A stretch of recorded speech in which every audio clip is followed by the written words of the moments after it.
Mas Idam nanti kalau ada yang masuk di CC ya. Siapa dosen? Oke, baik. Kita mulai. Udah di-share kan pemakalah di grup? Sudah, Pak. Sudah ada, Oke, baik. Pak. Tadi juga udah ada. Oke. Yuk kita mulai. Assalamualaikum warahmatullahi wabarakatuh. Selamat malam teman-teman semuanya.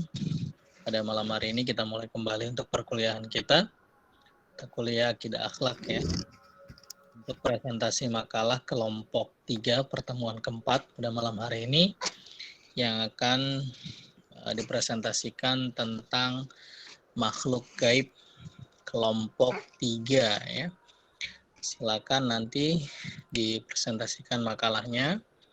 Selanjutnya dibuka untuk sesi tanya jawab. Silakan pemakalah dimulai. Assalamualaikum warahmatullahi wabarakatuh. Waalaikumsalam warahmatullahi wabarakatuh. Izin Pak dosen dan rekan-rekan semuanya untuk mempresentasikan hasil kerja kelompok kami. Pengertian makhluk gaib dan jenis-jenis makhluk gaib. Izin Pak untuk screen layarnya udah kelihatan nggak Pak? Sudah. Pengertian makhluk gaib. Semua makhluk yang diciptakan Allah Subhanahu wa taala dibagi menjadi dua macam, yaitu makhluk gaib dan makhluk nyata atau asyahadah. Perbedaannya adalah bisa dan tidak bisanya dijangkau oleh salah satu indera manusia. Al-ghaib adalah segala sesuatu yang tidak bisa dijangkau oleh panca indera manusia. Sedangkan asyahadah adalah segala sesuatu yang bisa dijangkau oleh panca indera manusia. Al-ghaib bersifat mutlak, artinya segala sesuatu yang tidak terjangkau oleh panca indera siapapun dan kapanpun. Sebab secara harfiah ada hal-hal yang gaib bagi orang tertentu tapi tidak gaib bagi orang lain, atau gaib pada masa tertentu dan tidak gaib pada masa lain. Gaib seperti ini disebut al-gaib an-nisbi. Menurut Syekh Ali Tantawi, alam gaib itu bermacam-macam. Kegaiban yang tidak kita ketahui, namun diketahui oleh manusia lain selain kita. Misalnya, kisah Nabi Yusuf yang dinamakan oleh Allah Subhanahu wa taala sebagai sesuatu yang gaib.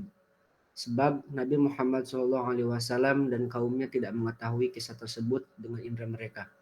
Tidak terlihat serta tidak pula mendengarnya.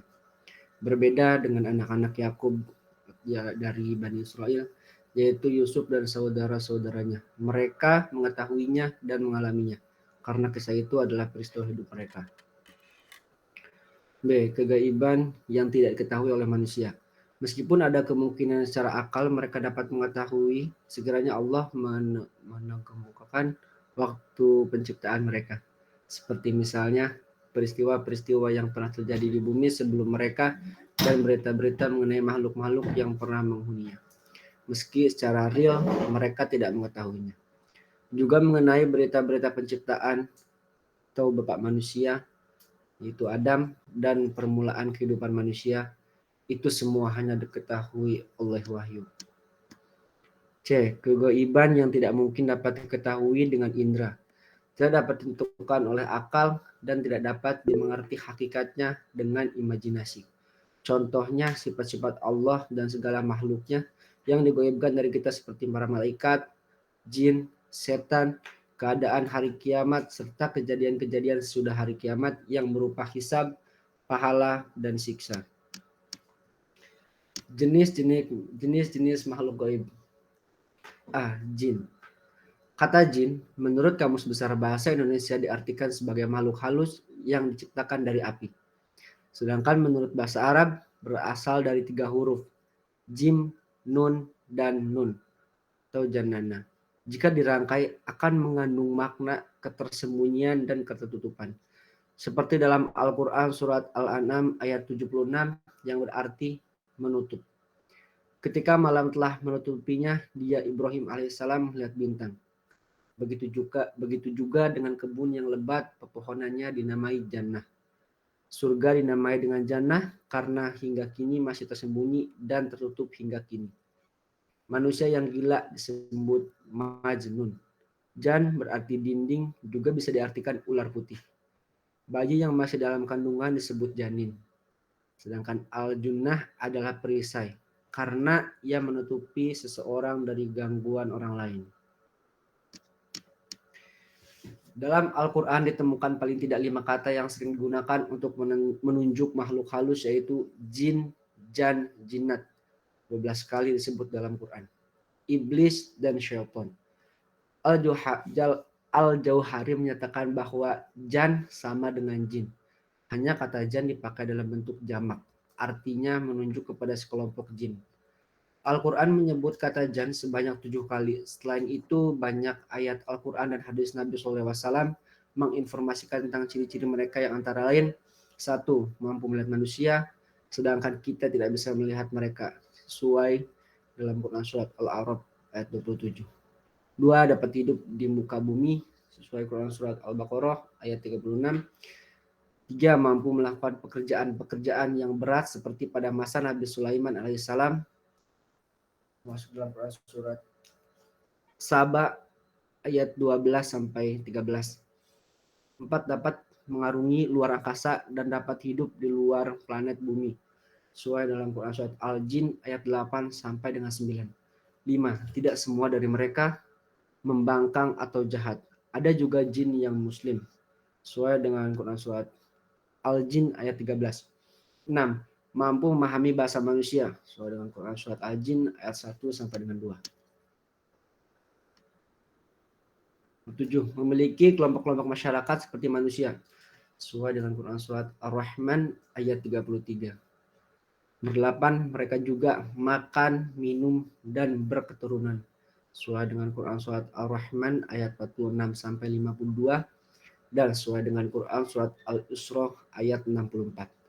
9. Mampu berubah-ubah bentuk dalam berbagai bentuk, sesuai dengan Quran surat Al-Anfal ayat 48. Bisa berubah dalam bentuk manusia serta hewan, seperti berbentuk ular, kalajengking, unta, keledai, serigala, dan kambing. Ada sebagian orang yang memahami bahwa jin adalah potensi negatif dalam diri manusia, sedangkan malaikat adalah potensi positif yang mendorong ke dalam kebaikan, sesuai dengan Quran surat Asy-Syam ayat 8. Pendapat ini juga mendasarkan pada hadis Nabi SAW yang mengatakan bahwa sesungguhnya setan mengalir pada diri manusia seperti mengalirnya darah dalam tubuh manusia. Pendapat lain dikemukakan oleh Muhammad Abdul dan Rashid Ridho, yang meski mereka mengakui adanya eksistensi jin, tapi dalam salah satu penafsirannya mereka cenderung mengartikan jin sebagai virus dan kuman-kuman penyakit. Berbeda dengan manusia yang diciptakan dari tanah, jin ciptakan Allah dari api, sesuai dengan Quran surat Al-A'raf, dan jin lebih dulu ciptakan dari manusia, sesuai dengan Quran surat Al-Hijr. Di sini ada sebagian pendapat yang mengatakan bahwa jin ciptakan lebih dulu 1000 tahun sebelum manusia diciptakan. Tetapi pendapat ini lemah. Mereka juga akan mengalami kematian dan akan dibangkitkan di hari akhir nanti, sesuai dengan Quran surat Ar-Rahman ayat 26 sampai 27. Berlanjut kepada pertanyaan, jika jin ciptakan dari api, tentu dia tidak akan tersiksa jika dimasukkan ke dalam api neraka. Dalil ini terlalu rapuh, sebab yang dimaksud dengan penciptaannya dari api adalah asal atau bahan dasar penciptaannya, bukan wujudnya saat ini. Sama halnya dengan manusia dari tanah. Manusia kini tidak bisa dipersamakan dengan tanah. Maka tidak benar jika kita bertanya, apakah jin yang dari api itu akan merasa sakit jika dimasukkan ke dalam api neraka? Pertanyaan ini tidak pada tempatnya dan bertentangan dengan kenyataan. Sebab jika demikian, kita manusia akan merasa sakit jika dilempar dengan gumpalan tanah yang keras. Berbeda dengan manusia yang diciptakan dari tanah. Jin diciptakan Allah dari api, dan jin lebih dulu diciptakan dari manusia. Di sini ada sebagian pendapat yang mengatakan bahwa jin diciptakan lebih dulu 1000 tahun sebelum manusia diciptakan. Tapi pendapat ini lemah. Mereka juga akan mengalami kematian, akan mematikan hari akhir nanti. Dalam hadis disebutkan bahwa jenis jin itu ada 3 macam. Ada yang memiliki sayap terbang di udara, ada yang berupa ular dan anjing, serta ada juga yang bermukim dan berpindah-pindah. Selain itu, seperti dalam informasi dari Al-Quran dan hadis Nabi SAW, bahwa jin juga terdiri dari 2 jenis kelamin, sama halnya dengan manusia, sesuai dengan Quran surat Al-Jin 6. Bukti lainnya adalah anjuran Nabi SAW kepada umatnya agar kita setiap hendak berhajat ke toilet membaca doa pelindungan pada Allah Subhanahu wa taala dari gangguan al-hubustin atau jin lelaki dan al-habasin, itu jin perempuan. Jika mereka terdiri dari 2 jenis kelamin, tentu mereka juga akan berhubungan seks dan akan melahirkan keturunan-keturunan atau beranak cucu. Anak keturunan akan berkumpul menjadi sebuah masyarakat dan akan berkelompok sebagai mana dalam Quran Al-A'raf ayat 27. B. Setan dan iblis.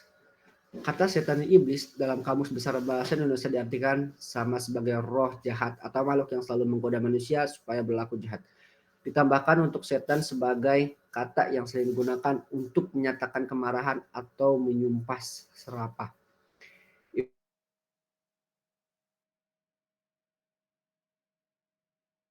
Sebagai asal manusia.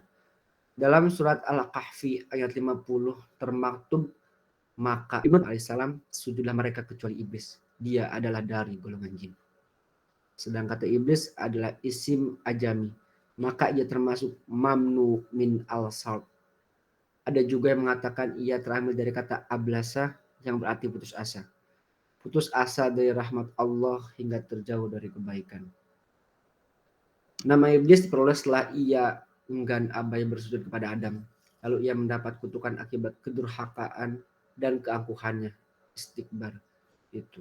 Sejak itu ia berputus asa dari rahmatnya, dan sejak itu pula ia bertekad untuk melakukan segala macam kejahatan, mengganggu dan merayu manusia hingga mengikuti jalannya dan menjadi temannya di neraka nanti. Dalam sebuah riwayat dinyatakan bahwa setan menggoda manusia dari 4 arah, muka belakang, kiri, dan kanan. Dan ia tidak akan bisa menggoda dari arah atas dan bawah, sebab dari arah atas dan bawah lah manusia berdoa, memohon dan bersujud kepada Allah Subhanahu wa taala. Kata syaitan dalam Quran disebutkan lebih dari 80 kali, baik dalam bentuk jamak maupun tunggal. Dari deretan ayat itu pula kita mengetahui dan menyimpulkan akan sifat-sifat mereka. Adapun sifat-sifat mereka antara lain menakut-nakuti manusia dan memerintahkan kekejian, merasuk ke dalam diri manusia dan menjadikannya tak tahu arah, terkutuk, menggelincirkan manusia melalui amal perbuatan mereka sendiri, menyesatkan manusia, mengakibatkan kerugian yang nyata dan hanya menjanjikan tipuan, menciptakan permusuhan kedengkian, merusak hubungan antar saudara, menjadikan manusia lupa, mengajak ke neraka, memanjangkan angan-angan, mengajar sihir, juga menghasut manusia untuk berbuat maksiat. C. Malaikat. Malaikat adalah makhluk yang diciptakan oleh Allah Subhanahu wa taala, tidak makan dan tidak minum, dan juga tidak mempunyai nafsu seperti halnya manusia. Makanya itu, pengertian malaikat juga bisa berarti makhluk yang selalu taat kepada Allah dan tidak pernah membangkang kepadanya. Al-Quran dan Sunnah menginformasikan nama-nama malaikat secara tegas sekaligus menyebut masing-masing fungsinya. Namun ada juga ayat yang menyebut malaikat secara jamak atau berkelompok. Hal ini berkaitan dengan pembahasan akan nama-nama serta jumlah keseluruhan dari malaikat. Mungkin tidaklah kita bisa membatasinya. Dalam surat Al-Haqqah ayat 7 disebutkan bahwa 8 malaikat pada suatu hari menjunjung arsy Allah di atas kepala mereka. Juga dalam surat Al-Mudaththir ayat 30 disebutkan bahwa penjagaan mereka berjumlah 19 malaikat. Imam Bukhari dan Muslim meriwayatkan dari Abdullah bin Mas'ud bahwa Nabi SAW bersabda, neraka Jahanam pada hari kiamat memiliki 70.000 kendali. Setiap kendali ditarik oleh puluhan ribu malaikat. Adapun nama-nama malaikat yang secara tegas disebutkan dalam Al-Quran dan Sunnah antara lain. 1. Malaikat Jibril, tugasnya menyampaikan wahyu Allah Subhanahu wa taala. 2. Malaikat Mikail, tugasnya mengatur rezeki. 3. Malaikat Israfil, tugasnya meniup sangkakala. 4. Malaikat Izrail, tugasnya mencabut nyawa. 5. Malaikat Munkar, tugasnya bertanya di alam kubur. 6. Malaikat Nakir, tugasnya memberikan pertanyaan di alam kubur. 7. Malaikat Raqib, tugasnya mencatat amal baik manusia. 8. Malaikat Atid, tugasnya mencatat amal buruk manusia. 9. Malaikat Malik, tugasnya menjaga pintu neraka. 10. Malaikat Ridwan, tugasnya menjaga pintu surga. Sekian tanpa kekasih, sekian dan terima kasih. Wassalamualaikum warahmatullahi wabarakatuh. Waalaikumsalam warahmatullahi wabarakatuh. Kurang serem itu jinnya. Ini ada tulisannya, ini tidak bisa dibiarkan, Bu. Oke. Sekian presentasi dari kelompok kami. Mohon maaf jika ada kesalahan dan kekurangannya. Bagi teman-teman, ada yang mau ditanyakan?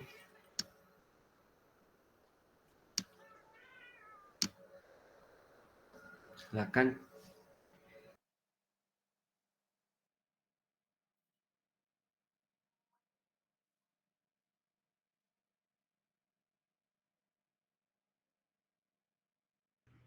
Saya izin bertanya mengenai. Boleh Bu, silakan.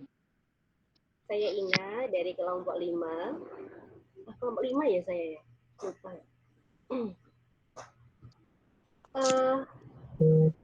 Tentang dalil yang menerangkan bahwasanya jin itu sudah diciptakan 1000 tahun sebelum manusia dan itu lemah. Bisa dijelaskan letak lemahnya di mana?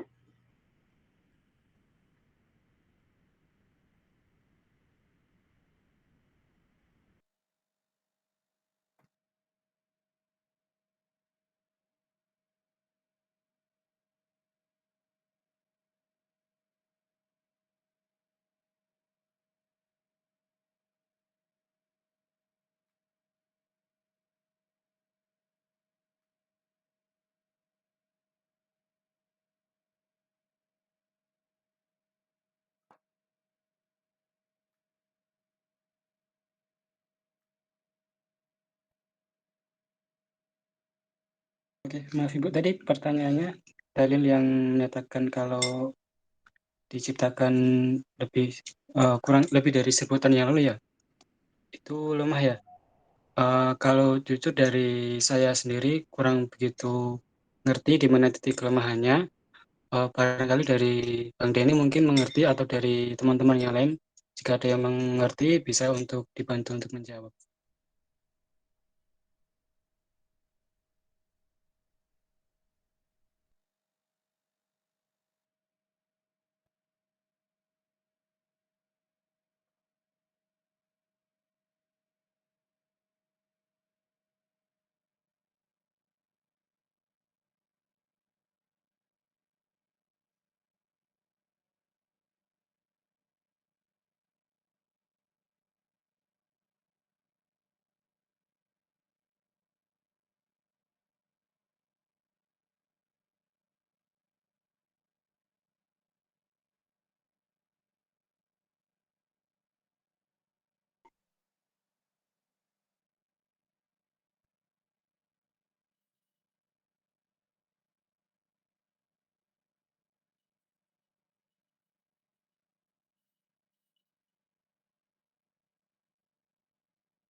Gimana teman-teman?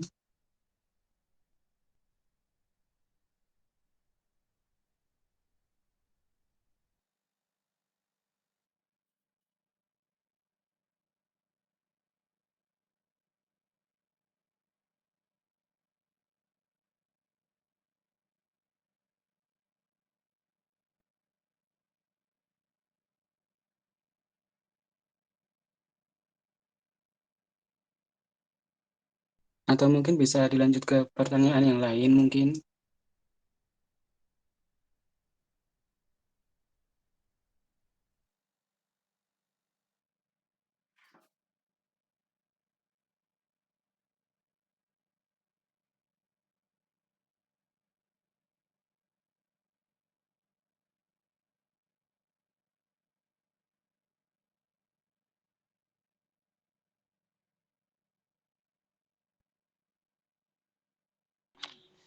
Silakan, yang lain bertanya boleh, yang membantu juga boleh. Diulangi lagi Mas Hendri pertanyaan siapa tadi yang bertanya itu, biar teman-teman juga bisa membantu.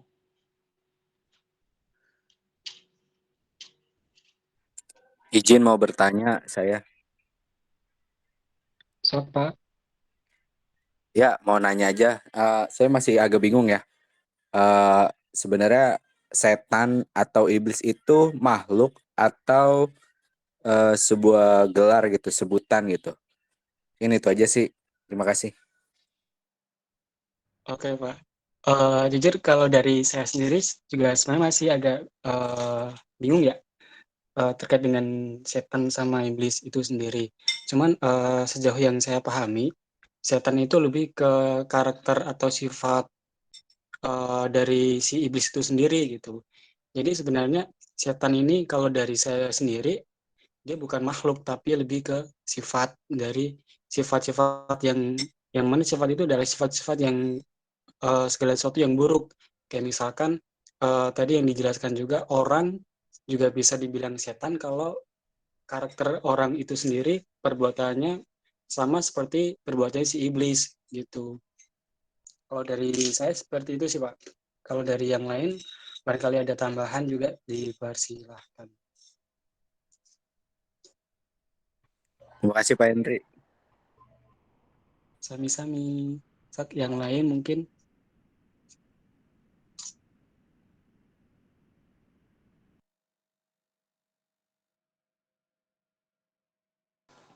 Kalau nggak salah di surah Maryam ayat 83 tuh alam taro anna arsalna syayatina 'alal kafirina ta'uzzuhum azza. Itu kan artinya tidakkah kamu lihat itu bahwasanya kami telah mengirim setan-setan itu kepada orang-orang kafir untuk menghasung mereka berbuat maksiat dengan sungguh-sungguh. Kalau dari ayat ini kan ya dikirim setan-setan berarti kan ya makhluk dong gitu. Kalau di Quran surah Maryam 83 ya. Tapi wawalam. Demikian. Berarti setan sama jin berbeda ya Pak ya? Saya tuh agak bingung di situ sih saya. Nah itu kalau dari saya sih karena di surat Anas juga ada minal jinnati wan nas ya. Ya berarti jin ada ya setan ada. Kalau di Qurannya kan disebut ya. Iblis pun disebutkan. Iblis kan aba wastakbar, dia sombong gitu-gitulah. Oh alam.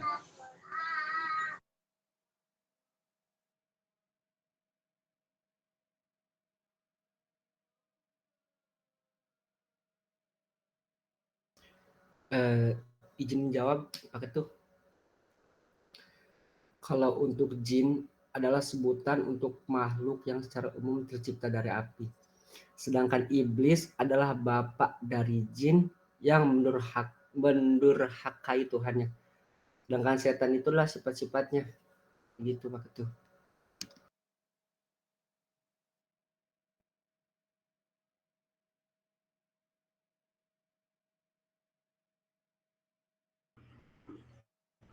Ikut menanggapi ya. Kalau tidak pertanyaannya Mas Idam tadi apakah jin itu termasuk makhluk apa bukan ya? Setan atau iblis Bu?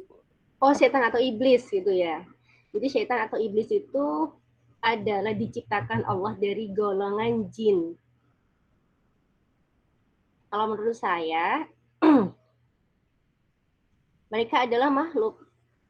Karena Allah memang menciptakan manusia dan jin untuk di surat apa ya?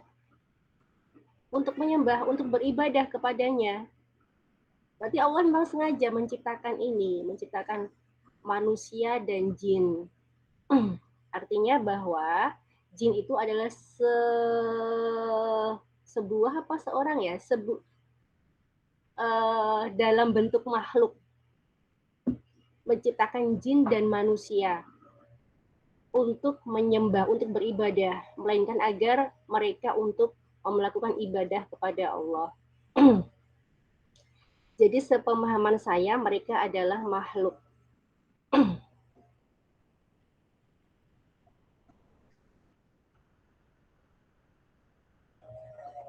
Sama seperti malaikat. Malaikat itu juga dari golongan jin.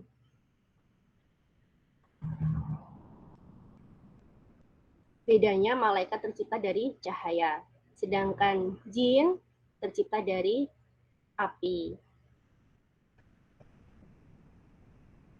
Tapi Jadi yang ya, Buina dulu. nah ini yang saya sambung dengan pertanyaan saya tadi, bahwasanya tadi Mas Denny menyebutkan di dalam presentasinya bahwa jin itu diciptakan 1000 tahun sebelum manusia dan itu dalilnya lemah. Ya, entah itu 1000 tahun atau berapa tahun, mungkin pengertiannya adalah bahwasanya jin itu memang diciptakan lebih dahulu daripada manusia. Dan itu memang iya. Alam jagat ini diciptakan dahulu sebelum adanya manusia. Jadi memang manusia itu terakhir diciptakan. Dan semuanya itu diciptakan untuk termasuk jin untuk memenuhi kebutuhan apa ya? Jin itu untuk menyembah manusia. Awalnya kan gitu tadi di presentasinya gitu ya. Tetapi dia nggak mau menyembah Adam sebagai sebagai manusia pertama kali, sehingga itu Allah menjadi murka kan seperti itu. Kalau dalam pengertian saya, bahwasanya memang jin itu memang diciptakan Allah lebih dahulu, termasuk alam alam jagat raya ini diciptakan Allah terlebih dahulu, termasuk tumbuh-tumbuhan, lautan, semuanya. Dan itu diperuntukkan untuk manusia. Kenapa manusia diciptakan yang terakhir? Supaya mereka mendapatkan kemudahan. Coba dibayangkan kalau seandainya manusia itu diciptakan pertama kali, sedangkan jagat raya ini belum ada. Ini pemikiran saya bukan dalam konteks bahwa manusia itu tidak berada di surga loh ya, tetapi di dunia.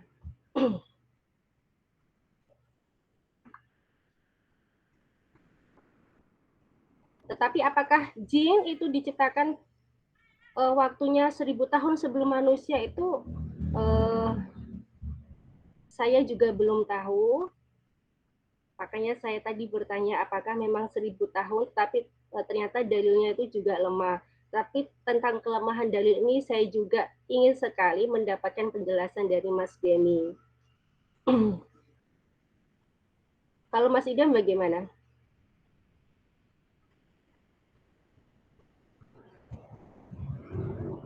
Kalau pertanyaan Bu Ina, saya up Bu Ina.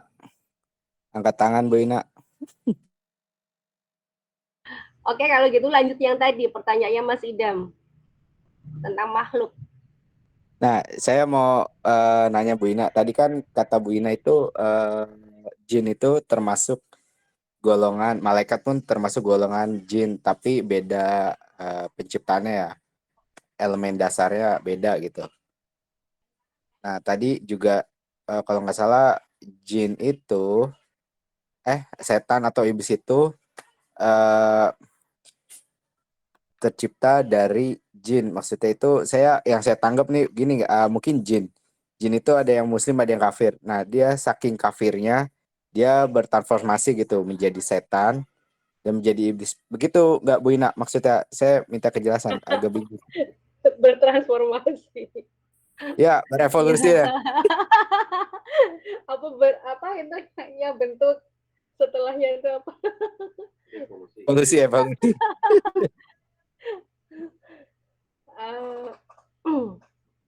Apa tadi sampai lupa saya. Setan atau iblis itu terlahir karena dari jin, mungkin dari jin kafir gitu, misal dari jin kafir jadi saking jahatnya atau saking ingin menarik manusia ke neraka, itu dia menjadi setan dan jadi iblis gitu. Tadi kan juga disebutin Mas Denny kalau setan itu ada sifat-sifat dari iblis. Mungkin saking dia tuh jin setan banget, jadi dipanggilnya iblis seperti itu mungkin ya.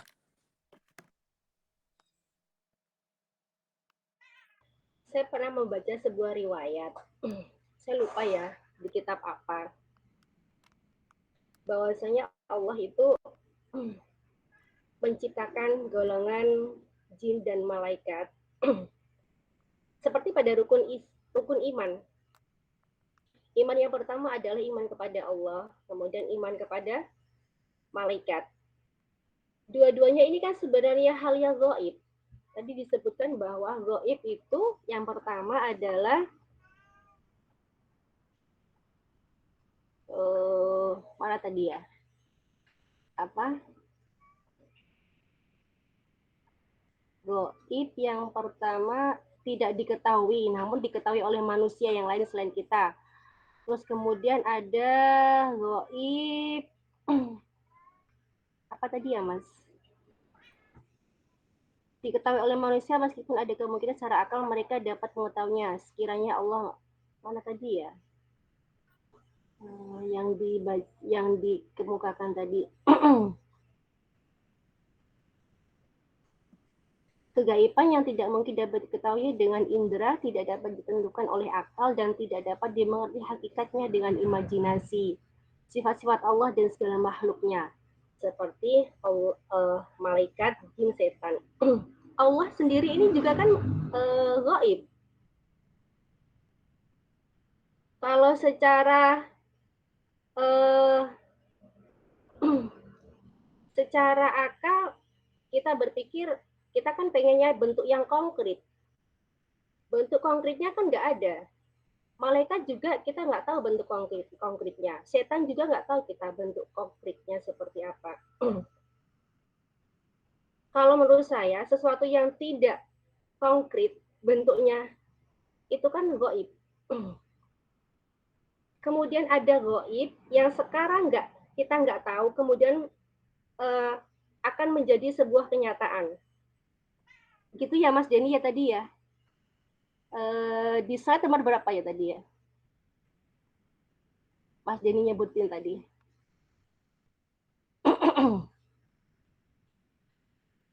Sekarang kita nggak tahu Allah itu bentuk konkretnya seperti apa, tetapi suatu saat kita akan nyata tahu. Tentunya menunggu step by step masa kehidupan. Atau bentuk konkretnya seperti ini deh, masa depan. Kita kan nggak tahu masa depan kita seperti apa. Saya nggak tahu tuh kalau suatu saat di masa depan saya bahwa saya akan ketemu dengan Mas Idam di dunia maya seperti ini. Menurut saya ini adalah sesuatu yang gaib, yang Allah nggak memberitahukan kepada kita. Tetapi ini adalah menjadi kenyataan. Ketentuan Allah bahwasanya saya akan mempunyai masa depan seperti ini, mempunyai masa depan yang baik, atau telah terjadi sesuatu yang buruk, menurut saya itu adalah sesuatu yang gaib, yang kita nggak tahu ke depannya seperti apa. Tapi pada saatnya nanti itu akan menjadi sebuah kenyataan. Malaikat dan jin itu kalau dalam sebuah riwayat, jin itu kan bentuknya tadi disebutkan ada yang bersayap, seperti halnya juga malaikat. Jin yang paling bagus bentuknya adalah malaikat Jibril.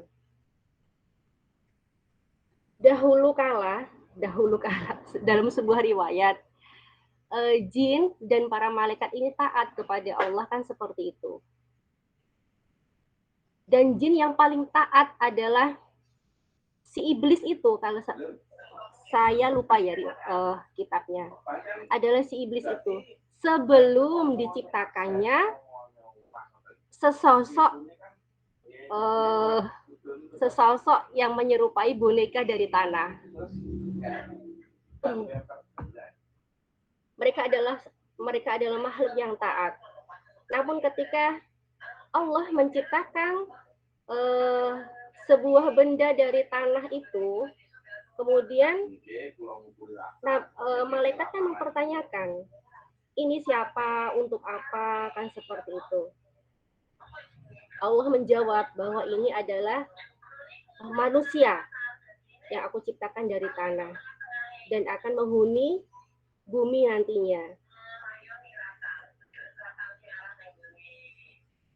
Kemudian malaikat kan bertanya, Allah, kalau bumi ini dikasihkan ke manusia, mau ciptaannya, dia tercipta aja dari tanah, apakah nanti nggak rusak? Kemudian Allah menjawab, aku lebih tahu dari hambaku seperti itu.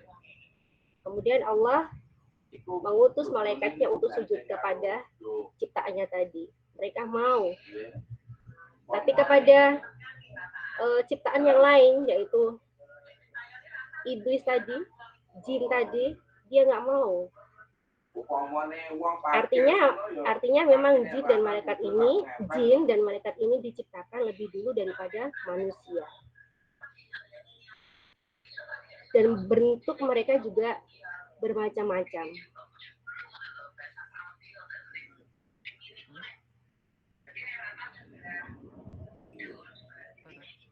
Gimana Mas Idam?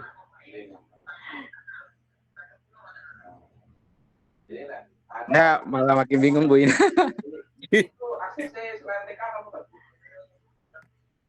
Bingungnya di mana? Jadi gini, maksud saya itu gini. Transformasinya si jin gitu ke setan. Iya, gitu. Bu, boleh saya tambahin nggak? Boleh? Oh, kita kan diskusi di sini. Iya. Mungkin yang lainnya bisa ya. Mungkin kalau jin itu bisa disebut sebangsa ya, kan malaikat juga dia sebangsa jin gitu ya. Tapi kalau kalau setan itu mungkin lebih ke sifat, iblis itu pelakunya gitu mungkin ya.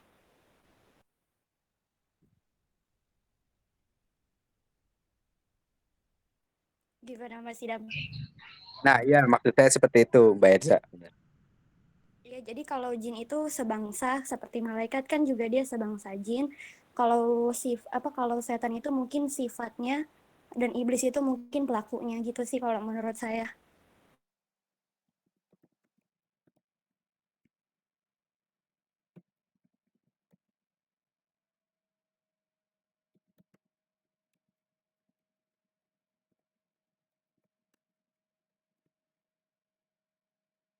Jadi kalau di surat An-Nas itu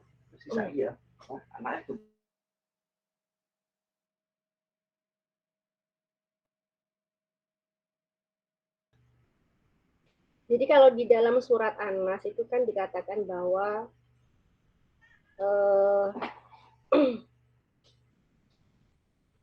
yuwaswisu fi sudurinas, yang membisikkan kejahatan ke dada manusia. Oh, sebelumnya ding. Dari kejahatan alladzi yuwaswisu fi sudurinas, dari kejahatan bisikan setan yang bersembunyi.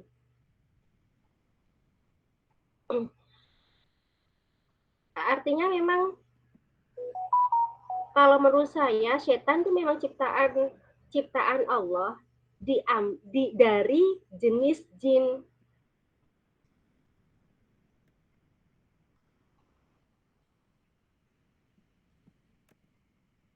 Dan dia memiliki sifat yang buruk.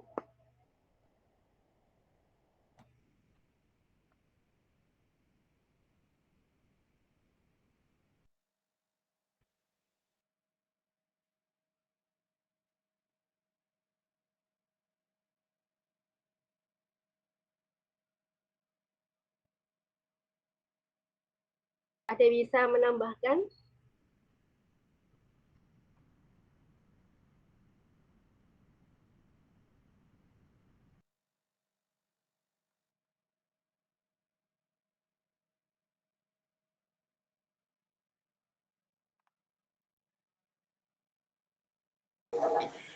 Kalau di surat Al-Kahfi juga ayat 50 juga kayaknya menjelaskan ya bahwa iblis tuh dari golongan jin kan.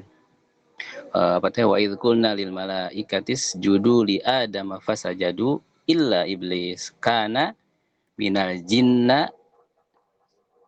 jinni terus fa fasaqo an amri rabbih. Jadi di situ kan Allah bilang, dan ingatlah ketika kami berfirman kepada malaikat, sujudlah kamu kepada Adam, maka sujudlah mereka kecuali iblis, dia adalah dari golongan jin, maka ia mendurhakai perintah Rabb-nya. Itu satu ya. Terus yang kedua kalau salah juga ada, kalau saya baca dari hadis riwayat Muslim nomor 2996 juga disebut khuliqatil malaikah min nur wa khuliqal jannu mimma riji minar wa khuliqa adam mimma wusifa lakum. Jadi malaikat diciptakan dari cahaya, jin diciptakan dari nyala api, Adam diciptakan dari apa yang telah ada pada kalian. Kayaknya nyambungnya ke situ. Jadi kalau ayat surah Al-Kahfi tadi ayat 50, ya iblis itu dari golongan jin gitu. Mungkin bisa mengembalikan lagi tadi bahwa iblis tuh dan setan tuh mungkin sifat buruk ya dari dari si bangsa jin tersebut. Walau bisawab juga sih, hanya menambahkan doang. Artinya memang iblis itu memang diciptakan Allah. Ya memang. Saya boleh menambahkan, Bu Nina? Boleh. Saya tidak sependapat dengan pendapat Bu Nina tadi ya. Pertama, mengatakan bahwa malaikat itu golongan dari jin. Tadi sudah digarisbawahi oleh Pak Ahmad Saifillah, malaikat ya malaikat. Dia diciptakan dari Allah, dari nur, cahaya. Sedangkan jin adalah jin, makhluk Allah yang diciptakan dari api. Lalu saya pernah mengutip perkataan atau yang di pendapat dari Ibnu Jarir bahwa setan ya dalam hal ini itu adalah berasal dari bahasa Arab yang artinya adalah durhaka. Siapa setan? Adalah bangsa jin yang durhaka. Lalu iblis. Adapun iblis itu adalah, banyak ulama mengatakan bahwa iblis itu adalah nenek moyangnya dari bangsa jin. Dia adalah makhluk yang durhaka kepada Allah sehingga terusir dari surga. Iblis ini memiliki nama asli Ajazil. Adalah makhluk yang pertama yang membangkang perintah Allah karena menolak bersujud kepada Adam. Tadi juga beberapa di antara ibu bapak sudah mengutip ayatnya di Quran. Karena menolak perintah Allah, iblis pun dibuang dari surga dan menjadi musuh nyata bagi manusia sehingga sampai dengan hari kiamat. Jadi bagaimana kita mengelompokkan bahwa mana jin, mana setan, mana iblis? Yaitu tadi, jin makhluk Allah. Dia seperti halnya manusia. Namun asal penciptaannya berbeda. Jin itu berjenis kelamin, makan, dan punya syahwat. Kemudian sebutan setan adalah jin yang durhaka atau yang berperangai buruk. Tadi juga disebutkan ada jin yang memiliki sifat dan perangai yang baik seperti halnya jin muslim. Lalu iblis banyak ulama yang mengatakan bahwa dia adalah nenek moyangnya jin. Ya, atau tadi sudah saya sebutkan di awal, dia bernama asli Ajazil. Kurang lebih seperti itu sih yang saya ingin tambahkan dari apa yang tadi disampaikan beberapa pendapat ibu bapak semua. Terutama saya sependapat dengan tadi hadis yang dinukil oleh Pak Ahmad Saifillah, hadis riwayat Muslim. Itu sih yang saya ingin tambahkan. Terus ada pertanyaan dari saya ke kelompok 3. Kita sering mendengar yang disebut dengan arwah gentayangan atau arwah penasaran. Apakah itu termasuk dalam kategori jin atau setan misalkan? Atau ada juga yang berpendapat bahwa dia adalah jin korin, jin yang selalu mendampingi manusia dari semenjak dia lahir, namun dia tidak mati ketika orang tersebut mati. Itu pertanyaan saya tentang arwah penasaran, apakah itu termasuk dalam golongan jin atau bukan? Sekian, Assalamualaikum warahmatullahi wabarakatuh. Waalaikumsalam warahmatullahi wabarakatuh.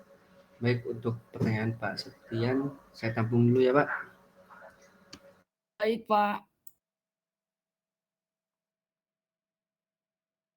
Sedikit saya masuk di situ sebentar ya, terkait tentang jin. Suara saya jelas nggak ya? Suara saya jelas nggak di sana, teman-teman? Jelas, Pak. Jelas ya. Pak, Jadi benar, jadi benar itu yang apa disampaikan oleh Mas Septian, meluruskan ya, meluruskan apa yang disampaikan Mbak siapa tadi? Malaikat itu bukan dari kalangan jin, itu jelas berbeda sekali.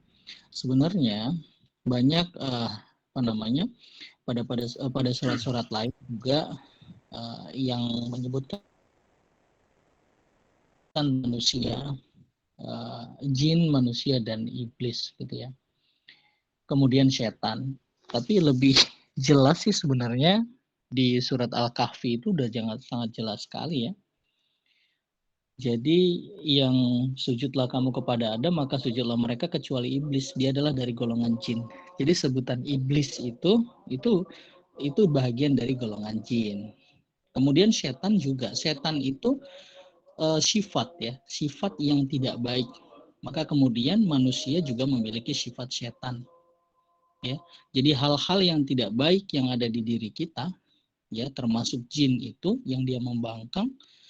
Nah, itu termasuk sebutan setan. Jadi iblis itu sekali lagi saya ulangin, iblis itu dari golongan jin, ya, yang dia tidak mau disuruh menyembah Nabi Adam. Setan itu sifat yang tidak baik yang melekat pada jin, yang dia tidak mau disuruh menyembah, bersujud Nabi Adam kepada Nabi Adam. Jadi kalau kita ambil dari situ pengertian iblis dan setan, walaupun sebenarnya di Quran itu disebutkan ya, setan itu ada berapa kali tadi seperti yang disampaikan oleh pemakalah. Tetapi lebih penyebutan setan itu termasuk pada kategori sifat. Ya, jadi tidak melekat pada jin yang tidak baik, tetapi pada manusia kita ya nyata sekali. Jadi kalau kita memiliki pernah melakukan hal-hal yang tidak baik, artinya kita memiliki sifat setan di situ. Nah, saya kira itu udah sangat jelas sekali ya beberapa apa namanya tanggapan dari teman-teman. Jadi jangan sampai kita terjebak pada sumber-sumber yang saya kira gini teman-teman. Coba dikutip sumber yang jelas ya. Jadi kayak Quran itu juga kan udah sangat jelas sekali. Kemudian hadisnya ini hadis siapa, riwayat siapa. Ini juga harus teman-teman bisa mengetahui ya. Seperti yang tadi jin diciptakan terlebih dahulu 1000 tahun gitu. Jelas di situ dikatakan hadisnya lemah. Tapi poinnya bukan pada siapa berapa lama diciptakan terlebih dahulu, benar tuh Mbak yang tadi. Tapi lebih kepada jin yang dimaksud sebagai iblis maupun setan itu yang tidak mau menyembah Nabi Adam. Poinnya di situ. Ya karena merasa jin yang disebut iblis itu merasa mereka diciptakan lebih dahulu. Itu ada di di Quran surat Shad ayat 76. Kemudian ada lagi di Quran surat An-Nisa ayat 76 juga. Nah, di situ teman-teman saya kira itu udah sangat jelas sekali ya penutup dari Mas Septian supaya kita dapat memahami perbedaan jin, malaikat, jin, manusia dan setan itu. Silakan dilanjut, itu yang bagus banget pertanyaan siapa tadi Mas Septian ya, arwah gentayangan itu masuknya apakah jin korin ataukah jin yang memang dia bisa berubah-ubah ya, menyerupai manusia, kan tadi dikatakan juga tuh bisa menyerupai manusia.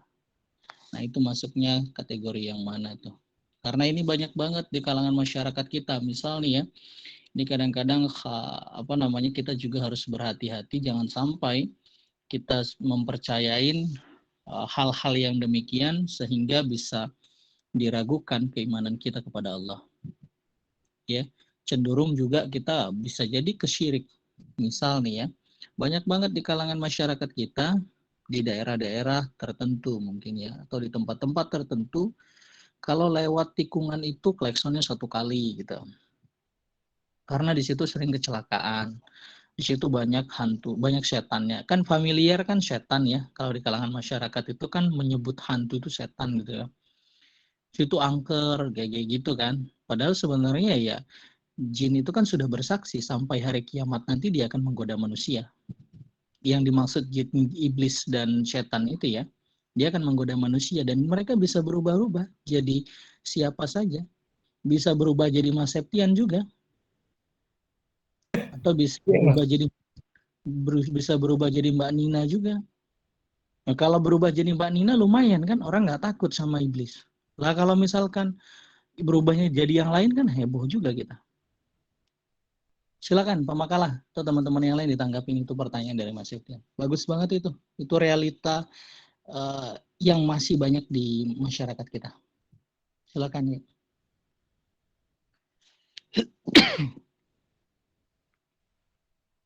Mas Septian jangan berharap ketemu iblis seperti penampakan Mbak Nina loh ya. Enggak, Pak. Mbak Nina langsung diam tuh. Mana Mbak Nina jangan diam. Kang Ferry mana? Kang Ferry udah masuk belum Kang Ferry?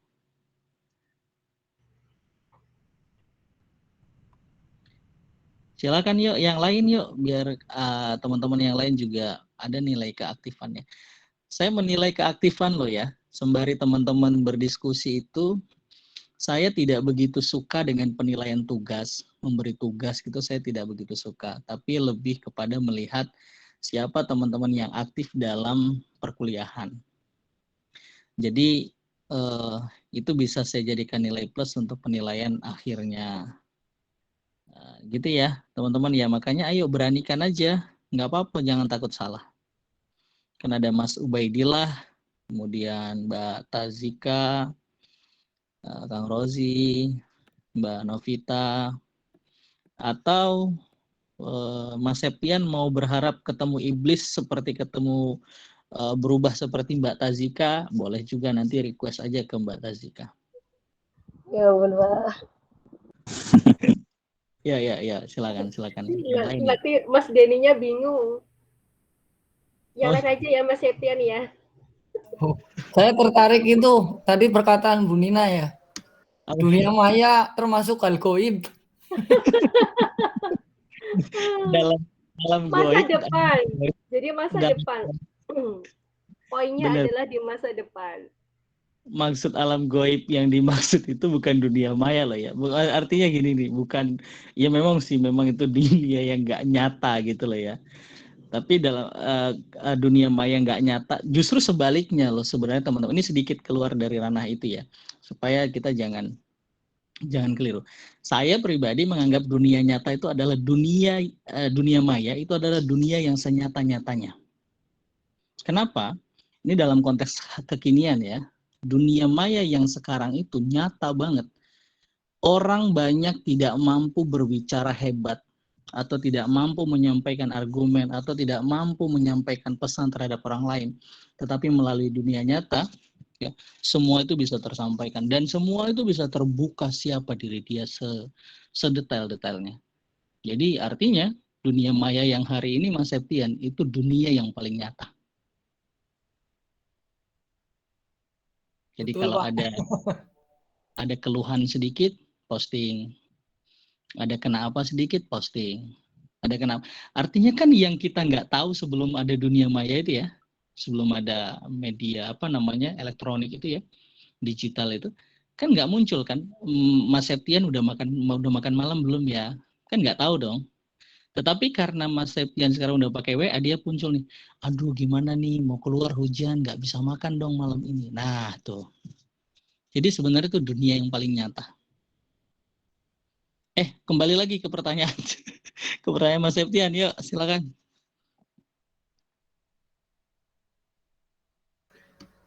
Izin menjawab pertanyaan Pak Septian ya.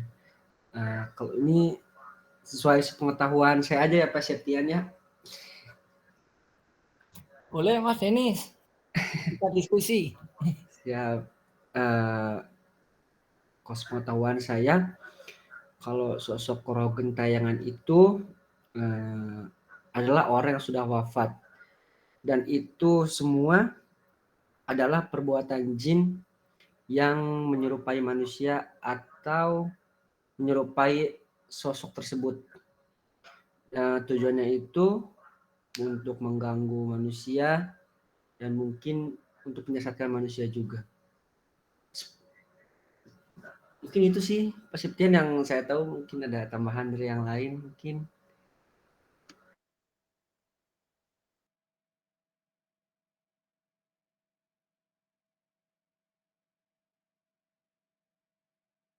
Kayaknya Mas Septian tadi itu tahu banyak tentang nama-nama jin ya, termasuk jin korin ya.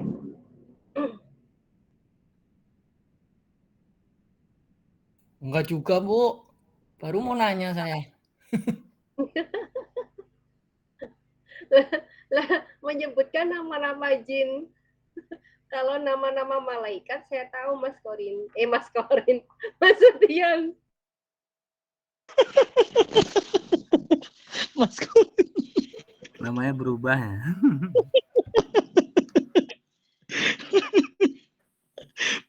Mbak Nina tuh sengaja banget tuh Mas Septian. Mas Jin gitu ya. Jadi takut sama Pak Septian nih. Aduh. Langsung bayangin.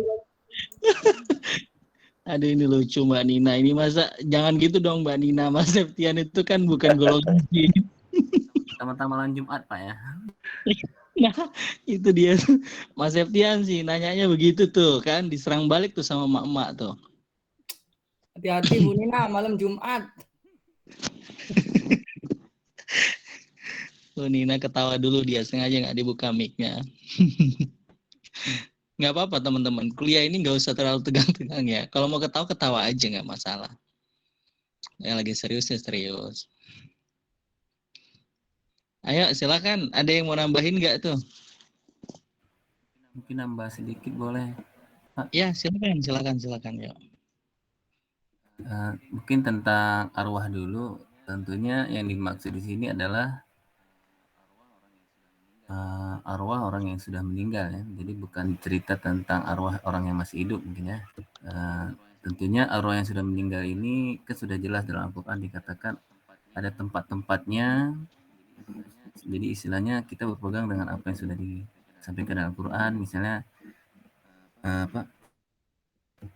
orang-orang yang berbuat baik itu misalnya tempatnya di tempat yang tinggi, illiyin, atau orang-orang yang berbuat kejahatan, nah ini di tempat yang paling bawah, dan ini tentunya tidak ada celah bagi ruh untuk kembali ke kehidupan manusia kecuali memang ada dalil yang disampaikan. Nah, kalaupun ada misalnya kebetulan seseorang melihat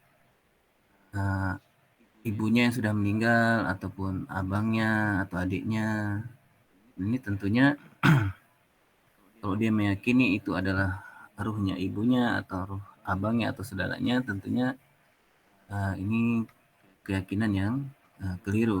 Artinya hal-hal yang gaib ini sebagaimana dalam awal Al-Quran disebutkan ciri-ciri orang beriman tentunya adalah orang-orang yang mempercayai hal-hal yang gaib. Maknanya di sini hal-hal gaib yang sudah ditentukan dalam syariat apa-apa saja. Nah memang tentunya kita tidak bisa memastikan apalagi sekarang ada teknologi yang bisa membuat teknologi yang berapa dimensi itu bisa menyerupai sesuatu kan muncul di langit atau di mana gitu ya. Nah juga mungkin ada seperti nanti di masa Dajjal, ketika Dajjal mendatangkan kedua orang tuanya ketika diminta kalau memang kamu Tuhan dan seterusnya. Artinya tentunya ini adalah perbuatan-perbuatan sihir atau dari jin. Demikian mungkin tambahan kan. Syukran. Allahu a'lam bishawab.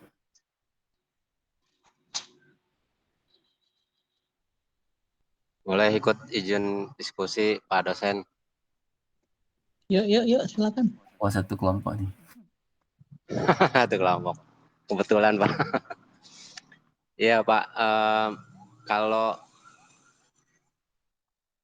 bukan pengalaman sih, yang saya pelajari ya tentang arwah-arwah gentayangan ataupun sejenisnya gitu yang bisa menampakkan diri dan orang-orang yang bisa melihat makhluk gaib tersebut gitu. Kalau kata pakar jinologi itu ada dua gitu. Pertama, dia memelihara jin atau dia dipelihara oleh jin gitu. Jadi kalau ada manusia yang mampu melihat makhluk gaib, dalam hal ini jin, bisa dikatakan tadi dia di antara dua tersebut, dia memelihara jin atau dipelihara oleh jin. Karena pada dasarnya wujud-wujud jin itu manusia tidak mampu melihatnya gitu. Karena yang saya tahu penampakan jin itu menurut riwayat itu sangat menyeramkan sehingga membuat manusia itu langsung panas dingin gitu, demam gitu langsung karena saking seramnya gitu. Makanya gitu ya. jadi yang melihat jin-jin yang menampakkan dirinya itu bukan wujud aslinya gitu, bukan sesungguhnya jin, karena memang mereka adalah makhluk yang sejago-jagonya membuat tipu daya gitu. Tapi tentunya tipu daya yang paling hebat adalah tipu daya Allah gitu. Mungkin itu sedikit pengalaman dari saya, Pak dosen dan kawan-kawan sekalian. Terus ada satu mungkin yang tambahan buat didiskusikan nih. Ada pertanyaan dari seorang ateis. Nambah lagi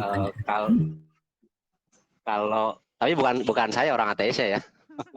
Ini ada pertanyaan dari seorang ateis. Kalau misalnya jin itu terbuat dari api, khususnya nanti jin kafir ya, jika jin itu dibuat dari api, maka apakah nanti di neraka jin itu akan merasakan juga siksa api neraka gitu, karena mereka terbuat dari api begitu ya.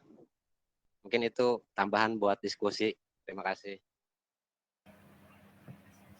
Pak, mungkin kami nambah sedikit lagi, Pak. Boleh, Pak? Boleh, Mas Awal. Boleh, ayo, boleh. Waktu kita masih ada. Tentang penampakan. Kok tadi kan kita bicaranya arwah gentayangan ya, nih kok tolong tentang penampakan. Kami mungkin di ARSI, di Asosiasi Ruqyah Syariah Indonesia, itu sebenarnya seperti tadi yang disampaikan Mas Ubaidillah, intinya itu sebenarnya dia tidak nampak, bisa berupa halusinasi ataupun pembohongan dari jin disebabkan dia kesurupan jin. Karena kalau dia memang nampak, kenapa jin yang ada di WC dia nggak nampak gitu, atau jin yang ada di atap tidak nampak, atau jin yang ada di setiap kita ini kan ada qarin yang menyertai kita, kenapa tidak nampak, dia hanya nampak 1-2 jin saja. Artinya di sini ada tipu daya syaitan itu sangat lemah dan sangat-sangat bohong itu, alias hoax gitu ya, yang kami pahami di lembaga Ruqyah Syariah ini. Mungkin itu tambahan kami. Syukran. Wallahu a'lam bishawab. Oke, ya sedikit ya, keren ya. Pak Muhammad siapa yang dari lembaga apa? ARSI, Asosiasi apa tadi Pak? Kepanjangannya? Asosiasi Ruqyah Syariah Indonesia. Oke, itu kantor Ustaz pusatnya Junaidi yang ininya ketua sekarang. Siapa yang ketuanya? Ustaz Junaidi LC. Pernah ketemu dengan Ustadz Faizar nggak Pak? Kalau ketemu belum sih, cuman sering ada di grup itu ngobrol-ngobrol. Oh sering ya, satu grup ya? Tapi kalau ketemu belum pernah. Boleh diskusi Pak Muhammad Syawal, saya juga dari KBRA. Masya Allah. Apa tuh KBRA tuh, Mas Septian? Keluarga besar Ruqyah Aswaja. Wah, kelas ini penuh ruqyah semua ini. Pemburu jin semua kayaknya. Pantesan dan malam ini. Kita pemburu jin, Pak. Pantesan kena sama Mas Korin ya, Mas Etian tadi.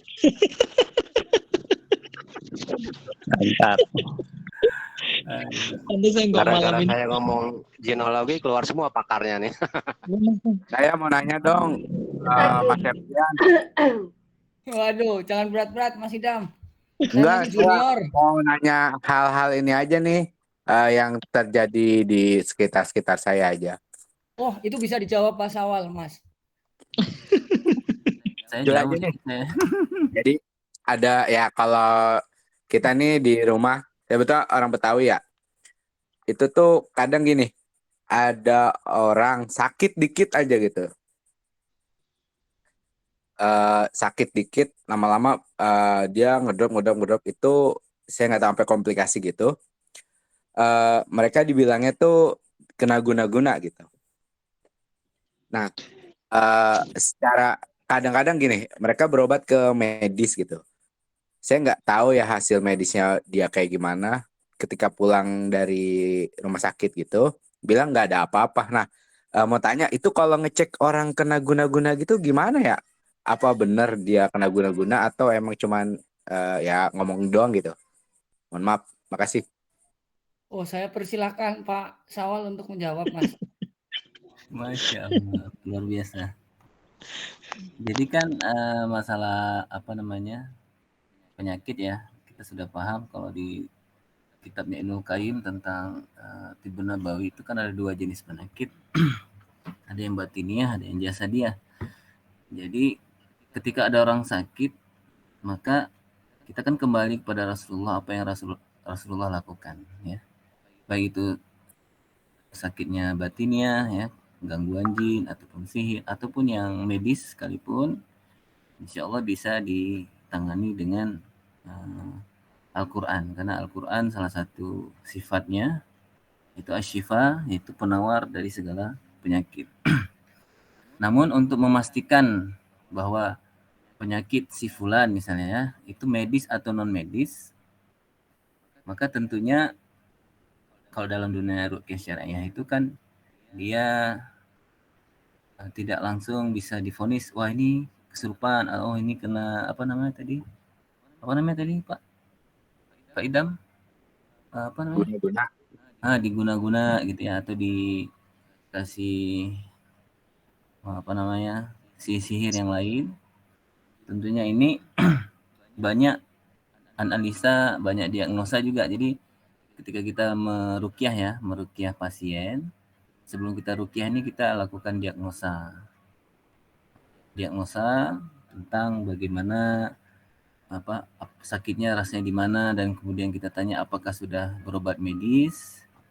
Nah, biasanya juga kalau medis istilahnya kan bermain di angka-angka ya, misalnya angka apa namanya kolesterolnya naik atau tidak, asam uratnya naik atau tidak, ataupun ada cek yang lain ya, baik itu cek lab ataupun yang scanning dan sebagainya. Artinya di situ nanti muncul angka-angka, dan ternyata misalnya tidak ada angka-angka itu, artinya normal ya. Misalnya ada keluhan dari pasien nih ya, dia sudah periksa memang tidak apa-apa. Bahkan racun sihir itu dia tidak bisa dideteksi oleh medis, sehingga medis tidak melihat itu dia kena racun. Padahal ada racun yang sebenarnya bisa dibuat dan mudah dibuat gitu, nggak mesti susah, dan cuma dibaca mantra-mantra saja itu bisa mengakibatkan kematian ya. Nah, artinya setelah itu baru kita ruqyah. Nah, kalau ada reaksi, maka ini bisa dipastikan dia terkena gangguan jin atau diguna-guna. Atau ada satu lagi yang membuatnya lebih berat ya. Kadang-kadang ini dia terkena sihir dulu baru sakit, atau belakangan dia sakit dulu baru terkena sihir. Atau satu lagi secara mental ya, secara ruhiyahnya, secara batinnya dia mengalami masalah, misalnya dia mengalami stres ya dan lain-lain sebagainya, tekanan dan sebagainya. Ini dia tekanan ini bisa menyebabkan sakit fisik, kemudian baru masuk jin di situ. Artinya ketika diruqyah apakah bisa langsung sembuh? Maka ini kita lihat dari latar belakang penyakitnya tadi. Ada yang memang langsung plong, langsung sembuh karena dia memang murni gangguan jin atau guna-guna. Tapi kalau sebelumnya dia mengalami stres, kemudian dia sudah sakit duluan, baru dia diganggu atau digana gangguan sihir, maka biasanya nanti awalnya itu secara medis dia tertutupi, penyakitnya tidak nampak. Setelah kita ruqyah, nanti secara medis baru nampak, ketahuan, oh ternyata ada ginjalnya nih yang bermasalah atau hatinya dan seterusnya. Dan jadi proses-proses ini yang mungkin perlu kita kuasai sebenarnya sebagai umat Islam, bahwa ruqyah syariah itu sebenarnya milik semua orang yang beriman gitu. Demikian mungkin tambahan kami. Wallahu a'lam bishawab.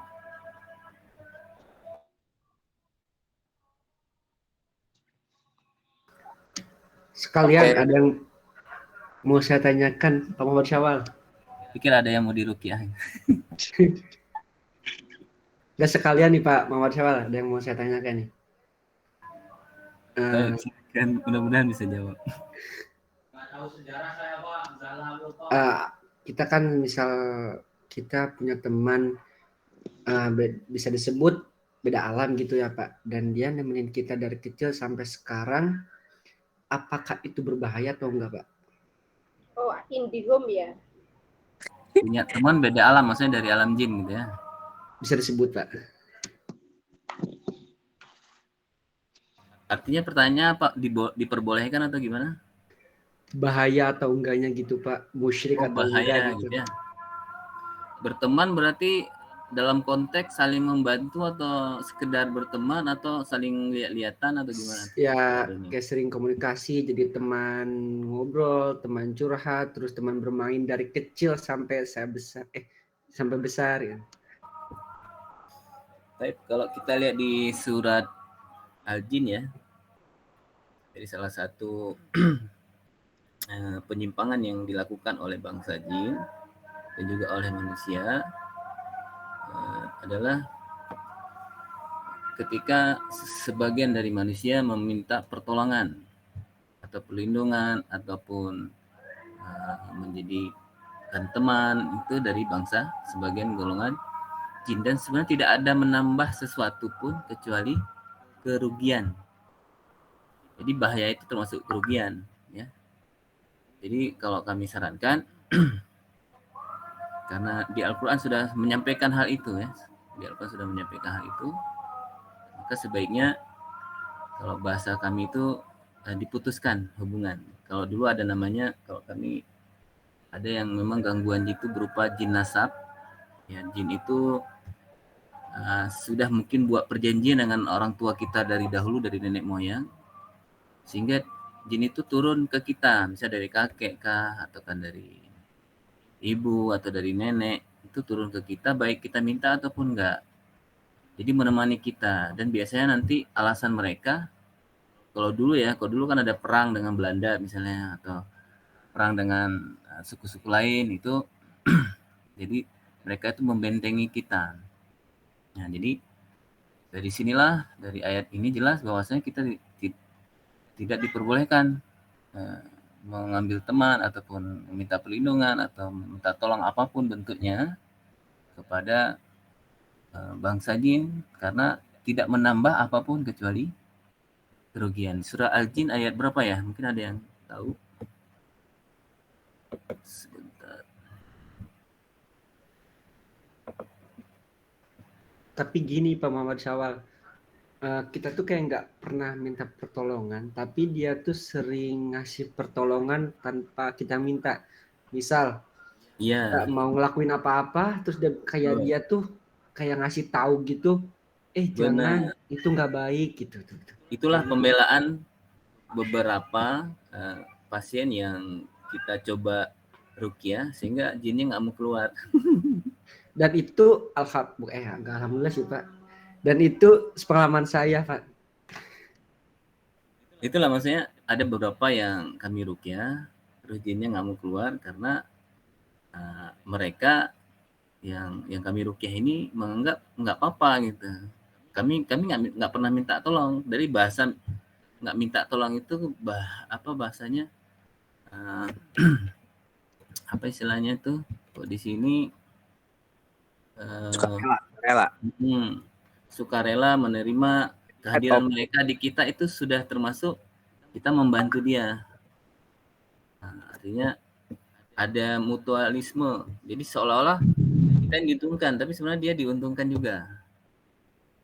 Nah, jadi memang nanti yang ini menurut pengalaman kami ya, tapi kalau di dalil sudah jelas ya, tidak akan memberikan apapun kecuali adalah kerugian. Tapi kalau kami selama kami praktek ya, nanti ada hal-hal yang istilahnya dari segi sifat kita ya, sifat kita nanti ada terganggu, atau sebagian teman yang lain itu ada yang tiba-tiba sakit parah di ginjalnya atau di mananya ya. Itu karena apa? Karena jin tadi yang biasa istilahnya dia mencari tumbal itu dengan kita mungkin berperang dengan orang lain, kemudian orang lain sakit. Nah, itu jadi tumbal bagi dia. Tapi ketika kita tidak lagi berperang, tidak lagi bertengkar dengan orang lain, tidak berkelahi, kita nahan diri, justru jin ini nyerang kita gitu. Ini pengalaman beberapa pasien seperti itu. Nah, ini mungkin yang bisa kami sampaikan sehingga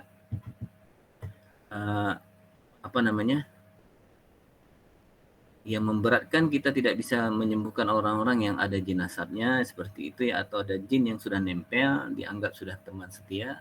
Itu tadi karena kami kan tidak minta bantuan, tapi dibantu. Terus antum rela dibantu mereka, sementara Al-Quran tidak membolehkan gitu. Gitu. Demikian mungkin pengalaman kami. Wallahu a'lam bishawab.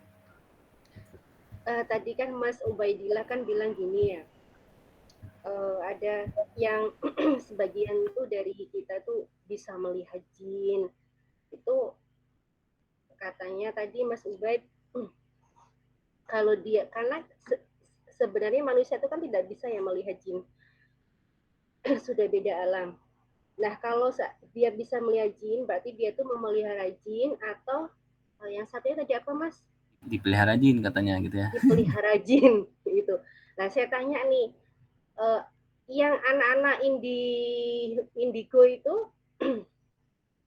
bagaimana itu? Dia kan bisa melihat jin, padahal dia tidak memelihara jin atau tidak dipelihara oleh jin. Ini pertanyaan itu selanjutnya. Termasuk yang mana Mas Awal tuh?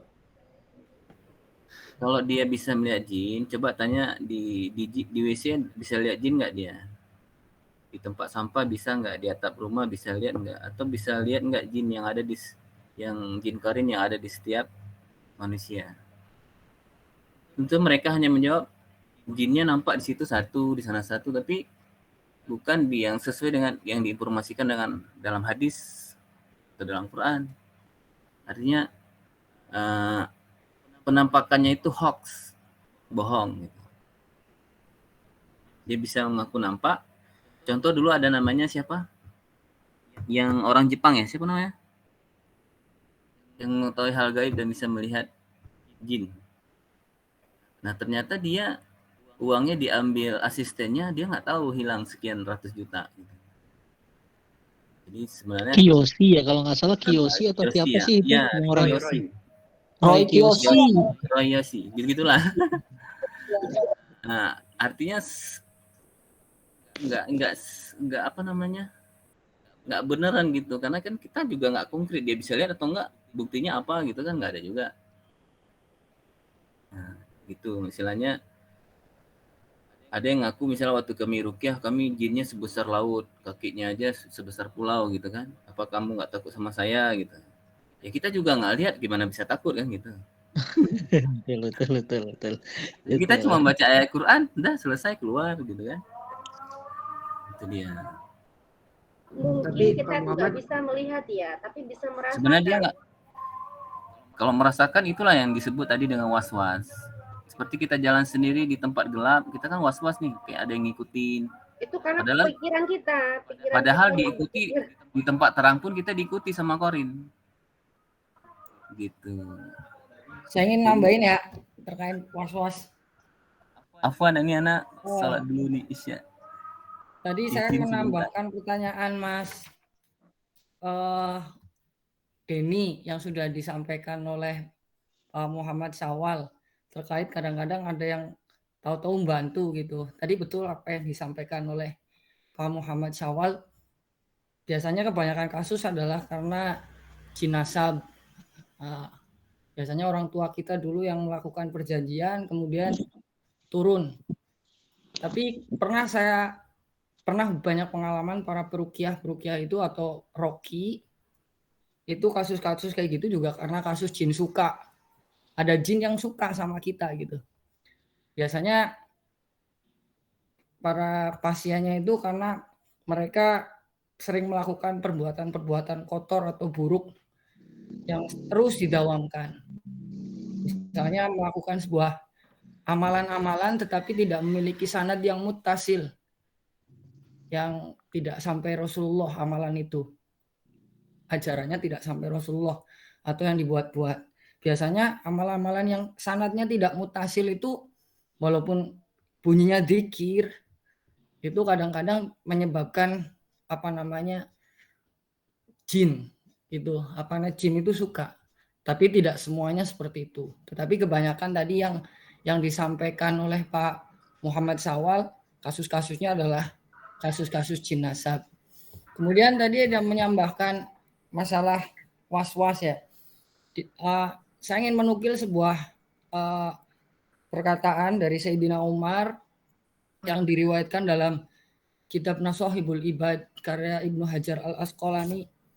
Inna dzurriyyatas syayatin tis'atun, bahwa anak turunannya setan itu ada 9. Awaluha zalitun. Yang pertama itu ada setan yang namanya zalitun.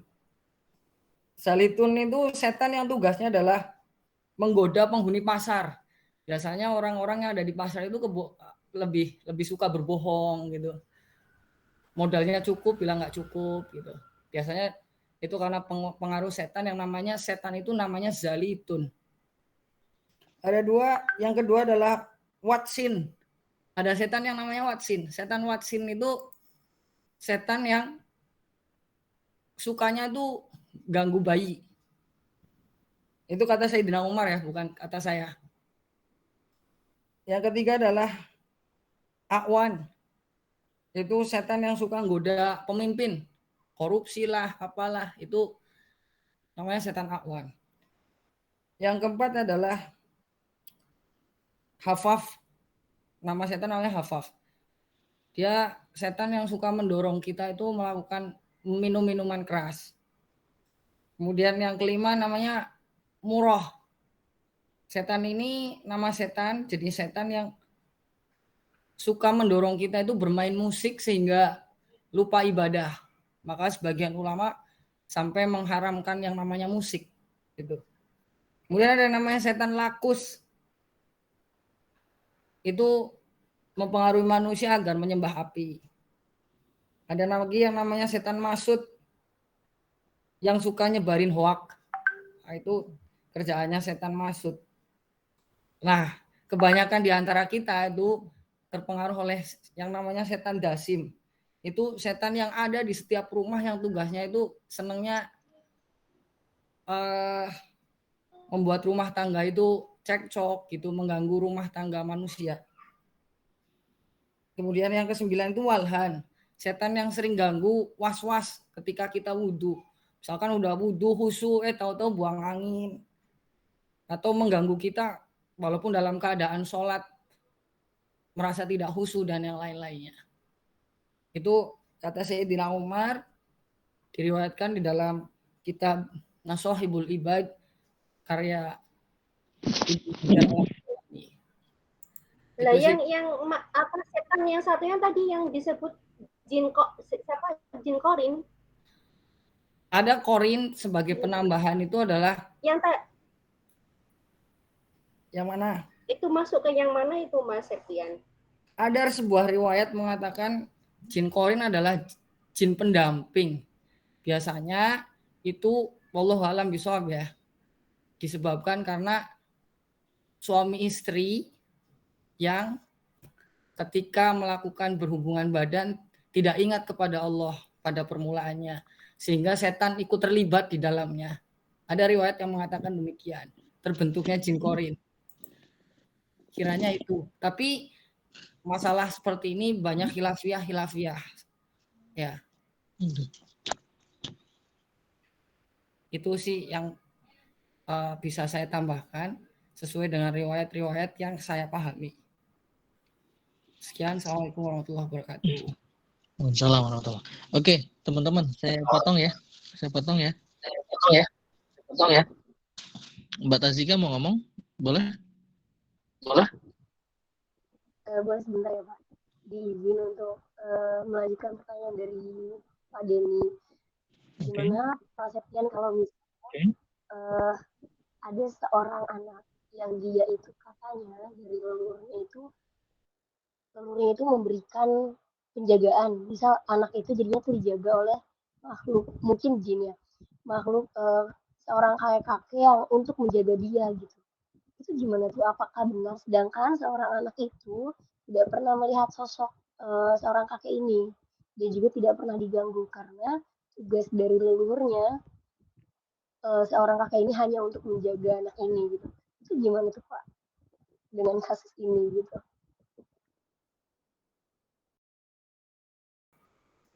Tadi sudah disampaikan oleh Pak Muhammad Syawal sebelumnya bahwa ada kasus di mana yang disebut dengan jin nasab gitu. Walaupun bayinya tidak ada sangkut pautnya, tetapi karena ada persekutuan oleh orang tuanya, kakek-kakeknya terdahulu, sehingga dia turun sampai dengan nasab-nasab berikutnya. Jadi seperti seolah-olah ada penjagaan. Bedanya kan kalau tadi Pak Denny itu kan melihat, tapi kalau ini tuh benar-benar nggak melihat gitu. Apakah ini perlu dibuktikan dengan meruqyah untuk tahu solusi dari kasus ini atau bagaimana Pak? Bisa juga dibuktikan dengan cara diruqyah gitu. Kalau misal tadi yang disebutkan kadang ada setan yang hobinya menyebarkan hoak, atau orangnya sendiri yang suka hoak, tidak melihat setan tetapi seakan-akan dia melihat gitu. Itu juga ada pengaruh setan. Sebetulnya indikasi kita sakit gitu, misalkan indikasi sakit terpengaruh dalam pengaruh jin atau tidak, yang paling sederhana adalah ketika kita ini gemar menunda-nunda sholat dan yang lain-lainnya, itu sebetulnya diri kita juga sedang sakit gitu. Seperti itu sih. Oke. Cukup ya. Kita mohon maaf nih. Ini kayaknya pembahasan malam hari ini lebih menarik daripada yang kemarin ya. Terutama makhluk gaib di kelas ini ternyata banyak peruqyah nih. Boleh nanti atau ya atau tugas UTS-nya diganti aja gimana cara meruqyah diri sendiri, nanti biar yang ngisi nanti Pak Muhammad Syawal dan Mas Septian tuh. Nah, teman-teman yang lain boleh tuh diringkas bagaimana keluhan-keluhan yang terjadi pasca ruqyah mandiri itu. Setuju nggak teman-teman? Setuju nggak teman-teman? Setuju Pak. Ini menarik banget nih. Tapi memang kita harus akhiri ya teman-teman ya, karena saya masuk di kelas berikutnya juga. Yang jelas apa yang disampaikan oleh Mas Septian, Pak Syawal, mereka ini sebagai pelaku peruqyah ya. Ini bagus banget topik malam hari ini dikuatkan dengan praktik ya. Jadi memastikan bahwasanya makhluk gaib yang disebut sebagai setan, jin, setan dari golongan jin itu sebenarnya tidak bisa dilihat secara jelas atau secara nyata. Menarik banget sebenarnya apa yang disampaikan oleh Mas Septian ya terkait yang hoax itu jangan kemudian kita selalu anggap pengaruh dari setan. Terkadang ya itu juga bersumber dari diri kita sendiri juga bisa gitu loh. Nah, karena memang udah kebiasaan kita menyebarkan hoax sehingga setan senang dengan itu. Jadi jangan pula selalu itu karena setan. Padahal sebenarnya satu hal yang pernah kita lakukan dan kemudian kita ulang terus itu menjadi satu kebiasaan. Nah, itu juga harus kita perbaikin lah sebagai bentuk evaluasi. Ya, apapun yang tidak benar yang pernah kita lakukan itu jangan kemudian kita katakan itu karena setan. Setan itu akan semakin senang ketika dia disebut-sebut, gitulah, ya. Jadi jangan, udah biar aja. Dia nggak. Jangan dari kambing hitam ya Pak. Iya, jangan mengambingin hitamkan setan gitu loh. Korupsi misalkan, kalau seperti itu nanti pelaku-pelaku kriminal, pelaku-pelaku kejahatan tuh gampang tidak akan terkena hukuman dan bisa jadi akan ada undang-undang terbaru, undang-undang sebab akibat dari setan. Kan lucu juga kan? Kalau itu kemudian yang dikemukakan, maka menarik tuh, itu jadi kata kunci yang sebenarnya Mas Septian sampaikan tuh jadi kata kunci dari pertemuan kita hari ini. Jangan selalu katakan hal-hal yang tidak baik itu setan gitu ya. Khawatir nanti akan muncul kalau misalkan Mas Septian jadi anggota dewan di komisi berapa gitu, dia munculkan nanti tuh undang-undang persetanan. Gara-gara setan namanya Awan siapa? Awan. Bikin Pak ini jadi korupsi. Jadinya dia nggak ditahan. Korupsi kain kapan mungkin. Oke ya, teman-teman ya, menarik sekali nih. Semoga pertemuan berikutnya, ini pertemuan minggu depan pembahasan kita tentang alam gaib. Ini berkelanjutan. Siapkan ya. Kalau bisa Pak Syawal, mana Pak Syawal masih sholat isya ya. Mas Septian nanti siap-siap dimunculkan tuh alam gaib itu yang seperti apa. Itu Bu Nina yang paham, dunia maya. Dalam konteksnya sebenarnya bukan dunia mayanya, tetapi tadi kan disebutkan bahwasanya secara harfiah ada hal gaib yang bagi orang tertentu tapi tidak gaib bagi orang lain, atau gaib pada masa tertentu dan tidak gaib pada masa lain. Artinya apa? Masa depan itu gaib bagi saya adalah gaib karena dia di masa yang datang tuh kita nggak tahu, tetapi saat kita di masa datang kita tahu. Berarti itu masa tertentu yang akhirnya menjadi sebuah kenyataan. Tetapi sebenarnya itu, kita kan nggak tahu ya. Bagian dari analogi Mas Septian. Jadi bercanda Bu Nina. Betul. Tapi Mas Septian bicara tentang ruhiyah, saya pernah ikutan ruhiyah. Padahal saya nggak keganggu setan loh ya, tetapi saya ikut ruhiyah tuh habis itu saya pusing, muntah-muntah. Mungkin gara-gara jin korin ini ya. Oke ya. Kita stop ya, mohon maaf ya. Kita stop ya. Next minggu depan kita lanjut dengan pembahasan alam gaib. Mungkin akan ada kaitannya dengan makhluk gaib. Oke teman-teman, semuanya terima kasih. Kita sehat-sehat sampai di pertemuan Kamis depan. Astaghfirullah khairat. Assalamualaikum warahmatullahi wabarakatuh. Waalaikumsalam warahmatullahi wabarakatuh.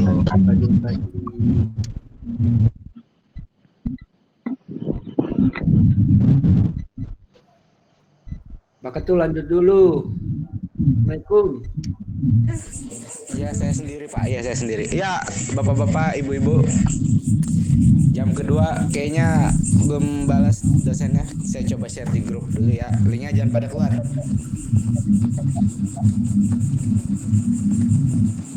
Ini nggak bisa.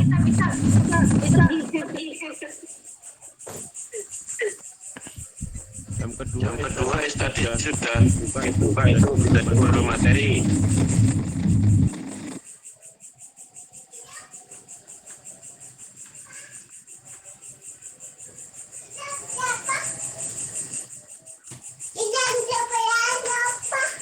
Idam Septrian 1. Idam apa?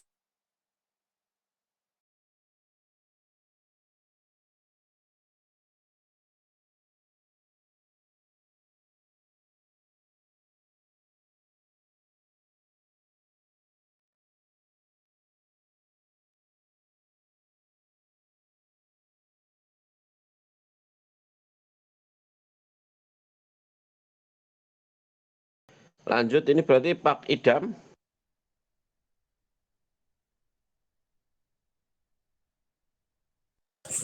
Lanjut di sini aja, tapi dosennya emang belum konfirmasi ke saya Pak. Dari siang tuh saya WhatsApp belum dibales. Tapi beliau udah itu nggak tahu ada kelas apa enggak. Saya share aja dulu itu linknya. Kalau misalkan dia nanti kabarin gimana-gimananya, kita udah siap yang penting.